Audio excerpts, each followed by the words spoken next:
Hello everyone. Hey, I wanted to come to you today and share with you a little bit of concepts coming up about the swine flu. There's been lots and lots and lots of questions about the swine flu. I've answered them all last week and all this, even all morning. And so I wanted to take just a few minutes and help you guys understand this, because the information you're getting is really going to vary depending on where you get your information from. So one of the things I want you to know is the swine flu virus isn't any more dangerous than the flu virus, if you will. And if you ask my opinion, a virus isn't that dangerous unless you're already unhealthy anyway and you don't have an appropriate immune response. So what I've been telling people about the swine flu is understand this. If you go to the CDC website, you can read all about the swine flu virus, you can read all about what it is, and here's what's got scientists confused. Is the swine flu virtually is a virus that the reason they call it swine flu because it has some genetic components that seem to come from a pig. They'd only found out that it was kind of from that population, so that's what tends to make this virus a bit different. But it was the actions of the virus that set off the alarm, which meant that it was not necessarily affecting the same populations as the typical flu virus. The typical flu virus was, infants and elderly people seemed to be at risk.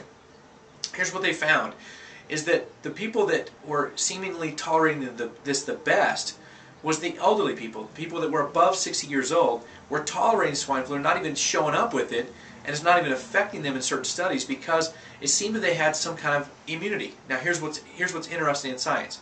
In 1918 there was a swine flu epidemic. Many of these people that were of these ages had some type of genetic history with this virus, and so they seemed to show some immunity to it. Yet only 1/3 of them is showing that they have an antibody to it, which tells us there's more to immunity than just antibodies. So there's a large population of people that are not getting exposed to this because their bodies have seen this before. Now, what does that mean to us today? It showed that there were certain people that were in certain age populations, and that's all it was age populations that were getting the swine flu that really typically didn't get the flu. But that's not always true either, because anybody that had heart disease, respiratory illnesses, autoimmune diseases were already at risk with the normal flu. And those people are already at risk with the swine flu. And so what I want you guys to understand is that this is yes, you get the flu, and then you have to take appropriate action. You have to make sure you're well hydrated, that you're getting adjusted, that you are taking the appropriate nutrition. I mean, it's out there. It's a flu virus. More than likely, kids have not seen it at this age in their life. But remember, your genetics carry 5 generations of those who have. So your body knows what to do genetically because it's seen this in a natural form, some almost 2 generations ago, and our thymus carries about 5 generations of genetic information. So your body knows how to deal with this. It just needs a good response, which typically means, again, getting adjusted, taking the appropriate nutrition, eating good foods, and getting plenty of sleep and hydration. Remember, the things that are going to hurt you is stress, eating lots of sugar, lots of processed food, lots of fast food. Those things are going to lower your immune system. So when you're busy and you're stressed out and you're on the run, you're going to be more prone to any type of flu, if you will. It's not just the swine flu.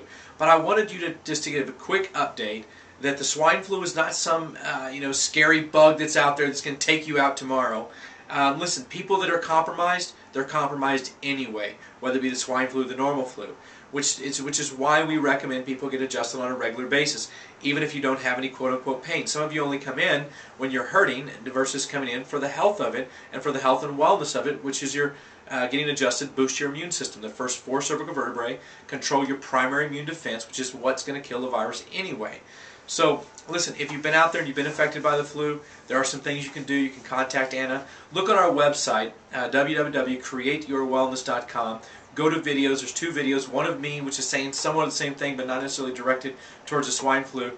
And then another one by Anna, which will show you all the products and everything else. And we're working on getting you a document online that will share with you the things that you need to do for your family to do it. But I just wanted to lastly to say, listen, I don't want you to be in a place of fear. Fear is a sympathetic response. Sympathetics drive and lower your immune system. And so when you're in fear, then you're scared. I have to say, I think this is a bit of a medical stimulus plan. The economy's been a little down, and there's nothing better than you drive a population by fear, naturally lowers their immune system, and so when they get something, they run to the doctor to grab everything they can. When pharmaceuticals companies that are dealing with antiviral drugs have increased 450%, and they've sold out completely several times of all the wash your hands stuff on the counter, people are profiting major from this.